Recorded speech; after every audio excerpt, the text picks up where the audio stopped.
Recently, information of Diddy's maltreatment in the Metropolitan Detention Center in New York surfaced.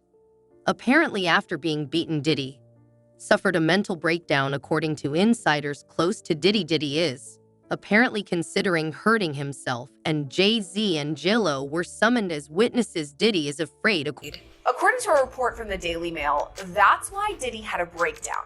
A person close to him apparently said, quote, spending the holidays behind bars was a nightmare for him. If we're to believe all this, Diddy had a meltdown in his cell and begged the guards to take him to the hospital for observation, but they refused. This same friend or person told the Daily Mail, quote, he eventually managed to calm himself down with the meditation technique he's been using while he's been behind bars. It took him a few hours of deep breathing and focusing to get out of the bad space he was in, but he finally managed it.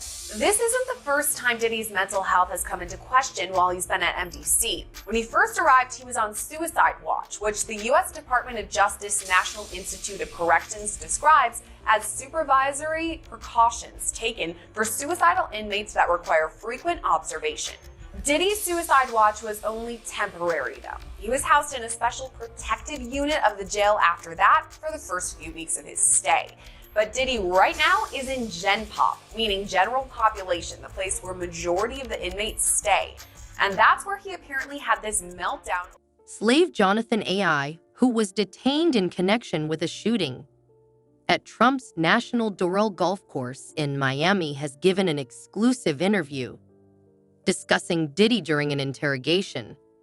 Back in 2018, Jonathan disclosed that Diddy was actually using him as a sex slave and that the gay mafia in Hollywood was pressuring him to commit crime. Sources close to Diddy are also disclosing his dark side, and several prisoners have also filed lawsuits against Diddy. Possible he might take his life. It takes a certain individual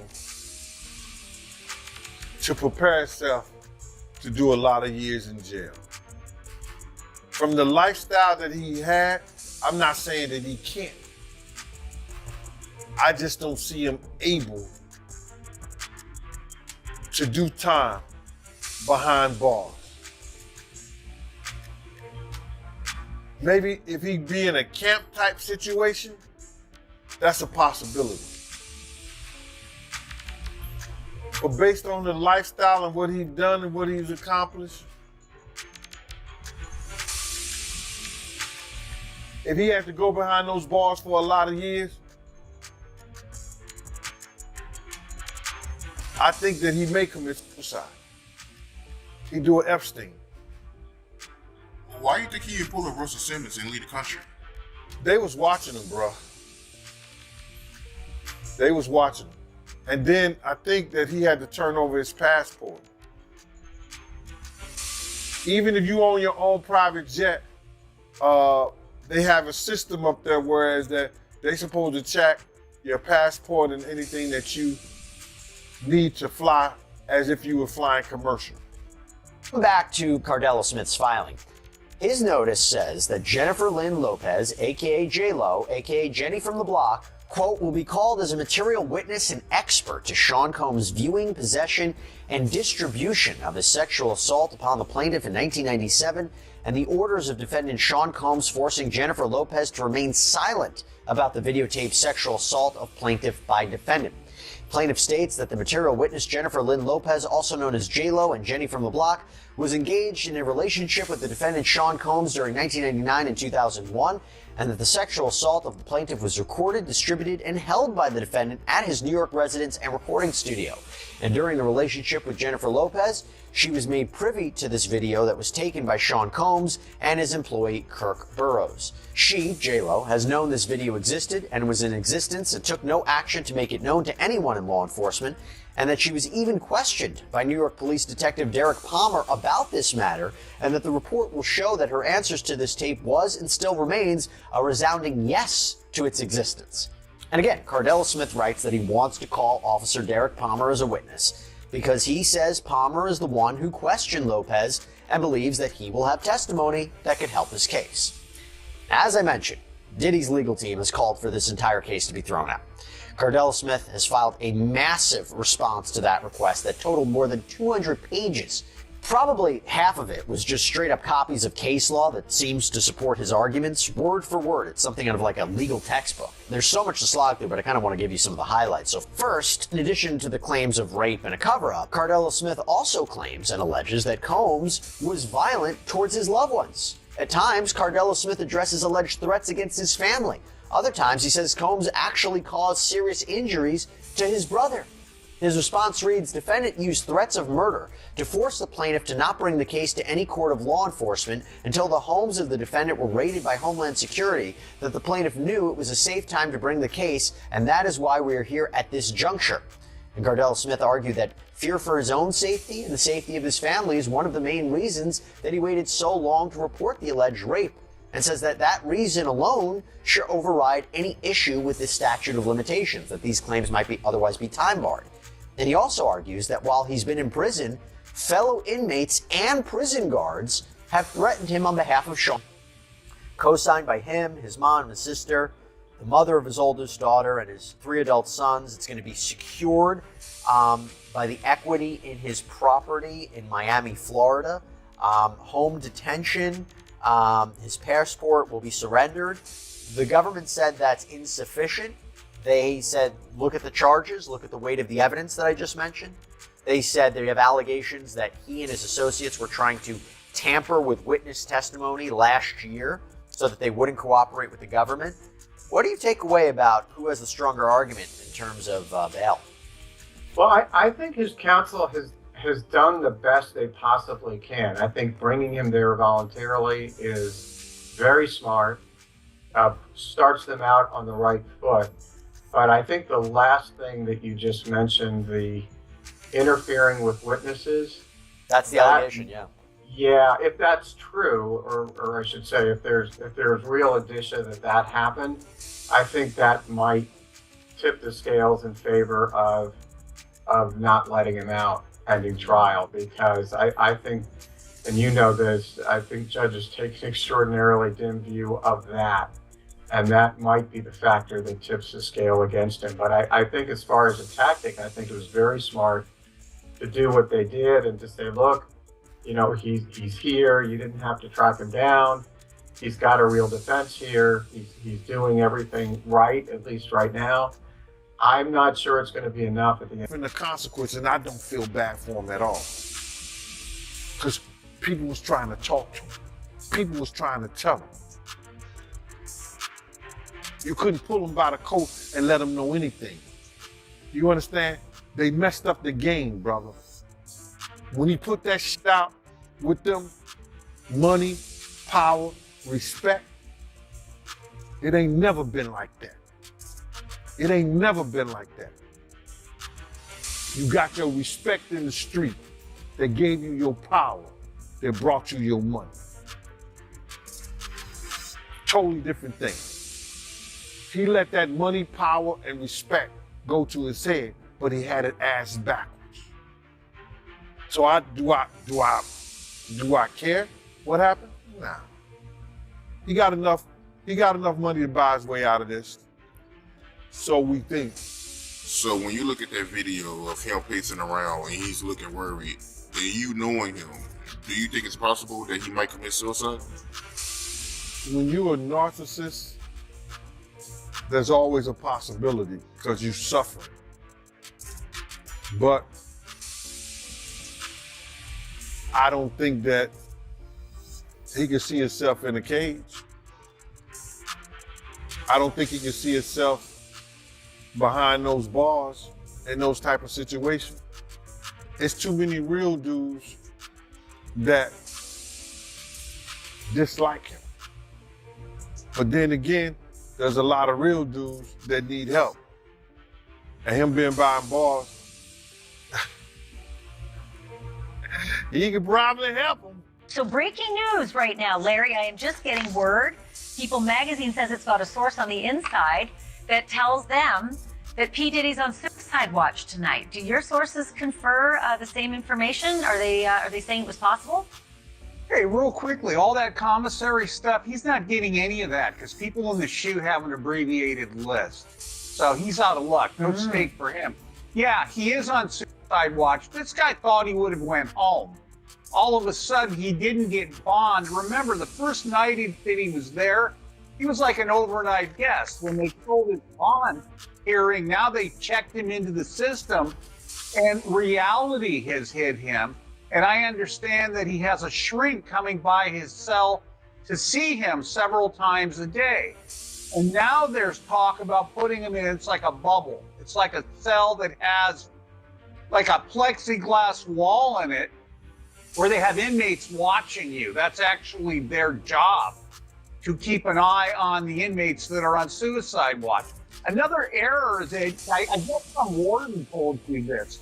There are sentenced inmates there. They're called cadre inmates. They don't have to be white collar inmates, but they're doing maintenance on the building. And the problem, why there's a lot of violence there, they have housing units. And they're mixing bank robbers, drug dealers, rapists with white collar people. And this is why Diddy, he can't go into a regular housing unit because somebody will take him out for sure. Somebody's gonna get a lot of street credibility out of this. People that are doing substantial time that know they're never getting out. They'll just kill the guy. No questions asked. You think that they'd suck up to him because he's got a lot of money, and if he ever does get the commissary options, he would be able to help them. Some people do. Because I gotta wrap it real quick. Okay, some people do think that Diddy can help them, but this guy's going to be locked up forever. His case will probably take at least 3 years to litigate. He'll stay at MDC. There's rumors that he wants to go to Essex County Jail in New Jersey because he doesn't like MDC. He's a marshal's inmate. There's no way they're going to transfer him back and forth. I don't know, several times a week, 6 marshals to do it. He's out. While maintaining he'd let the matter settle itself in court. But now in a new lawsuit, a Texas man is claiming Jay-Z's lawyers are bribing people to sue Busby and his law firm. This 13-page lawsuit was filed on January 3rd in Harris County, Texas, and the plaintiff in the filing is being represented by none other than Busby's law firm, who filed the suit on his behalf. Now, Jose Maldonado, who is the plaintiff in this suit, is suing Jay-Z's attorneys and his company, Rock Nation, but not Sean Carter, aka Jay-Z himself. According to the lawsuit, the defendants in this suit are Marcy Bryant Croft, her law firm MJ Legal, Rock Nation, and the law firm who is representing Jay-Z, Quinn Emanuel Urquhart and Sullivan. They allege the defendants conspired to obstruct justice by engaging in shadowy operatives to illegally get more than 24 current and former clients of Busby law firm to turn around and sue them. The suit claims Rock Nation is financing this alleged effort, while attorneys Marcy Croft and the law firm Quinn Emanuel are orchestrating this whole thing. According to the suit, the defendants' agents were pretending to work for the state of Texas and allegedly flashed fake badges, which the suit says wasn't very smart or careful, but also illegal. The suit states the defendants' agents offered as much as $10,000 to a former client to sue the Busby law firm, but the so-called agents were allegedly caught on audio tape red-handed. The suit claims attorney Marcy Croft, who is a lawyer but also a member of Team Rock, was orchestrating that whole effort. Then in another recording, those agents were describing in great detail the alleged criminal conspiracy. The suit claims they went so far to admit the lawsuits would be reported in the press, and some former clients already accepted money to join that alleged effort. As I mentioned, Sean Carter, aka Jay-Z, isn't named as a defendant in the lawsuit. However, the suit claims Rock Nation and Jay-Z are synonymous, given the mogul is the founder and chairman. The lawsuit acknowledges Busby's law firm filed the rape lawsuit against Jay-Z in New York federal court, and as a result, Jay-Z sued Busby's law firm in Los Angeles state court. But the suit claims while all of that legal back and forth was going on, Jay-Z's attorneys who represent himself and his Rock Nation denied in open court and in the press their involvement in the alleged scheme. Now back to Maldonado's claims. He claims the defendants used him as a pawn. He alleges on behalf of Marcy Croft 2 people attempted to contact him many times and went so far as to go to what they believed to be Maldonado's home. Instead, they went to his dad's house and allegedly identified themselves as federal officers. After realizing they were at the wrong home, they continued to contact Maldonado, and Maldonado claims they were pushy. Once they got in touch with him, he claims those individuals said they were with the state and they were putting together a lawsuit on behalf of Marcy Croft and the company she worked for. The suit alleges Croft said she would assign Maldonado's case to someone who could get him a lot of money. Instead, Maldonado contacted the Busby law firm, and now they're suing for solicitation and civil conspiracy. In a statement to the Houston Chronicle, Busby said, quote, "The conduct alleged by Mr. Maldonado is illegal and unethical.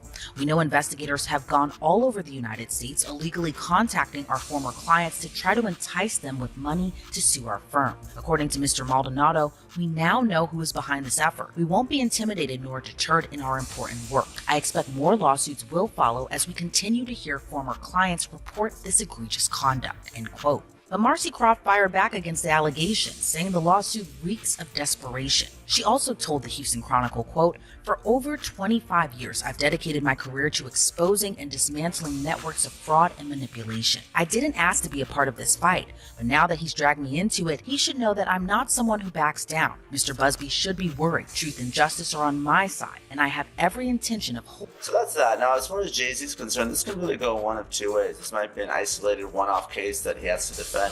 Or potentially it could be a Me Too type situation where other victims come forward. Obviously, we saw that with Diddy and Cassie Ventura. So the coming days and weeks are really going to be telling. And Tony Busby says he has more than 100, maybe up to 300 victims he's representing. So it's going to be interesting to see if any of them also name Jay-Z. And Nima, if such a high-profile name like Jay-Z has come out, could more celebrity names be tied to these lawsuits? What do you think we can expect?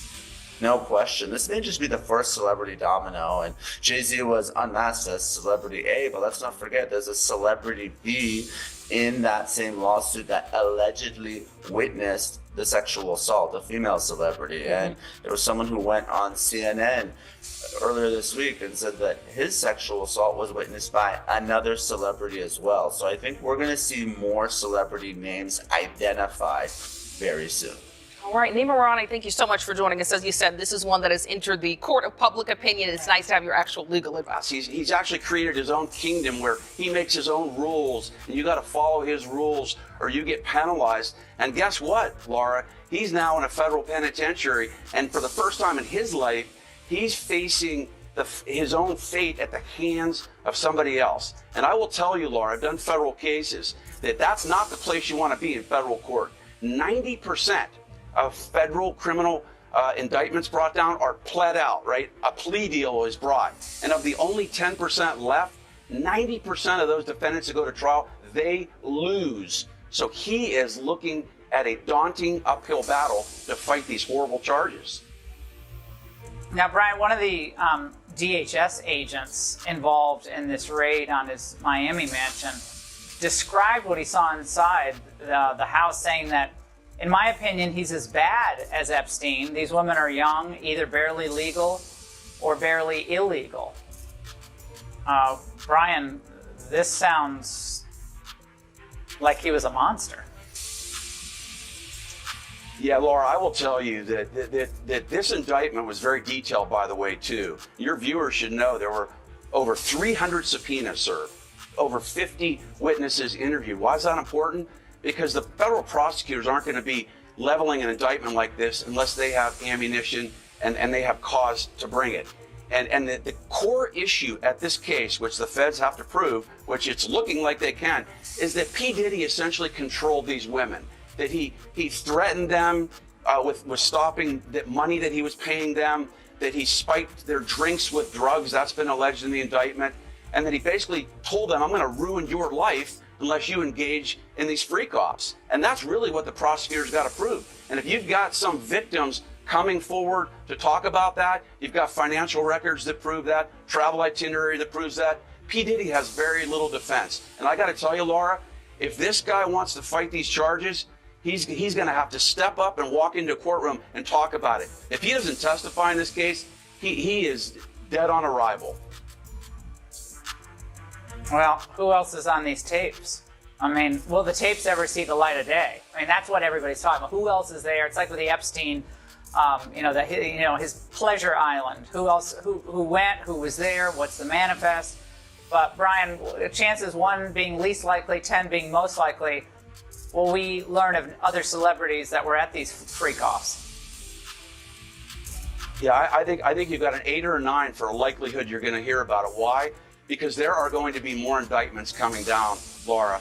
That's an important point here, because he's being charged with racketeering and conspiracy. You're going to have, well, let's start on the inner circle. You're going to have former bodyguards. You can possibly have former musicians that he was with.